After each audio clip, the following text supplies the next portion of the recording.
বলুন তো বিমান তৈরিতে কেন মুরগি লাগে? কেন বিমানের জানলা খোলা যায় না?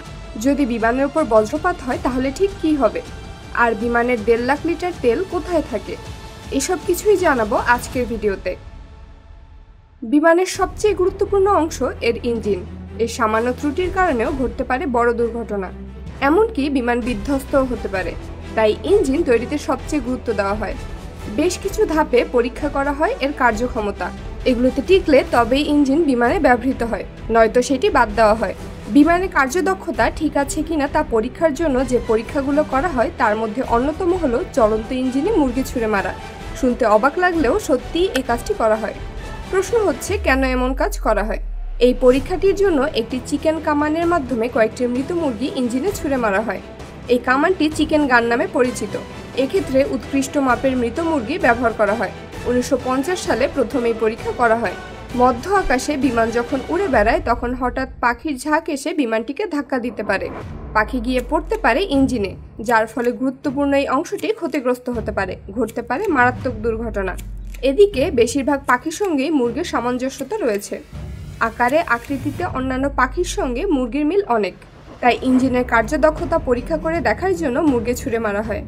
একইভাবে বিমানের উইন্ডশিল্ড বা সামনের কাচের কার্যক্ষমতা পরীক্ষা করতে চিকেন গানের মাধ্যমে মুরগি ছোড়া হয়, কারণ পাখির ঝাঁক বিমানের সামনের কাছেও ধাক্কা মারার আশঙ্কা থাকে। যদিও আধুনিক বিমানের ইঞ্জিনে পাখির আক্রমণ খুব একটা হয় না, কেননা ইঞ্জিনের কেন্দ্রে ঘূর্ণায়মান বিশেষ নকশা আঁকা থাকে, যা দেখে পাখিরা আগাম সতর্ক হয়ে যায়। পুরনো মডেলের ইঞ্জিনের ক্ষেত্রে এমন দুর্ঘটনার সম্ভাবনা থাকে। এবারে আসা যাক বিমানের ইঞ্জিন কেন ডানায় থাকে। অন্যান্য যানবাহনের মতো বিমানেও ইঞ্জিন থাকে। বিমান ওড়ে ইঞ্জিনের শক্তিতে। সাধারণত একটি বিমানে এক বা একাধিক ইঞ্জিন থাকে, তবে একটি ইঞ্জিন দিয়েও বিমান চলতে পারে। 2 ইঞ্জিনের বিমানে একটি ইঞ্জিন বিকল হলে অন্য ইঞ্জিন দিয়েও গন্তব্যে পৌঁছানো সম্ভব। অনেকের মনে প্রশ্ন, বিমানের ইঞ্জিন কেন ডানায় থাকে? বিমানের উইং বা ডানায় জেট ইঞ্জিন চালিত কম্প্রেসর ঘুরলে বাইরের বায়ু প্রচুর পরিমাণে ইঞ্জিনের ভিতরে প্রবেশ করে। ইঞ্জিনে 2টি চেম্বার থাকে, একটি কম্বাসন চেম্বার, অন্যটি এয়ার চেম্বার। এই 2 চেম্বার থেকে প্রচণ্ড বেগে বের হওয়া এক্সস্ট গ্যাস পেছনের বায়ুতে আঘাত করে, ফলে নিউটনের 3য় সূত্র অনুসারে পেছনের বায়ু থার্স্ট প্রয়োগ করে বিমানকে সামনের দিকে চলতে সাহায্য করে। আচ্ছা, বিমানের জানালা কেন খোলা যায় না? অন্যান্য যানবাহনের মতো বিমানেও জানালা থাকে, কিন্তু সেই জানালা খোলা যায় না। বাসে যেমন জানালা খুলে দেওয়া যায়, বিমানে সেই সুযোগ নেই। কিন্তু কারণ কি? এর পিছনে বৈজ্ঞানিক যুক্তি রয়েছে। মহাকাশের কারণে বায়ুর অণুগুলো মাটির কাছাকাছি জড়ো হয়ে থাকে। আপনি যত উপরে উঠবেন বাতাস পাতলা হয়ে যাবে।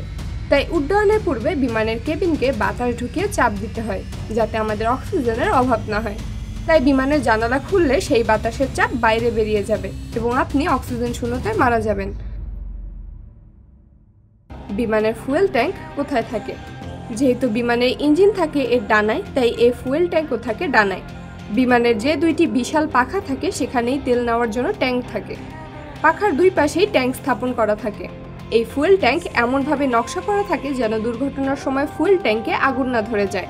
জানলে অবাক হবেন, এই 2 ডানায় অবস্থিত 2টি ফুয়েল ট্যাঙ্কের একটি ট্যাঙ্কের সঙ্গে অন্যটার সংযোগ থাকে। যখন তেল শেষ হয়ে যায় তখন অন্য ট্যাঙ্ক সচল হয়ে যায়। একটি বিমান যদি 10 ঘন্টা একটানা ওড়ে তাহলে তার ট্যাঙ্কে কমপক্ষে 1.5 লাখ লিটার তেল মজুদ থাকে। বুঝতেই পারছেন কি পরিমাণ তেল নিতে সক্ষম বিমানের ফুয়েল ট্যাঙ্ক। অনেকের মনেই হয়তো প্রশ্ন জাগে, বজ্রপাত থেকে কতটা নিরাপদ বিমান, কিংবা বিমানের উপর বজ্রপাত হলে কি হবে? এর প্রশ্নের উত্তর জানার আগে একটি পরিসংখ্যান জানুন। পরিসংখ্যান বলছে প্রতিটি প্লেন বছরে অন্তত একবার অথবা প্রতি 1000 ঘন্টা উড্ডয়নের মধ্যে একবার বজ্রপাতের শিকার হয়।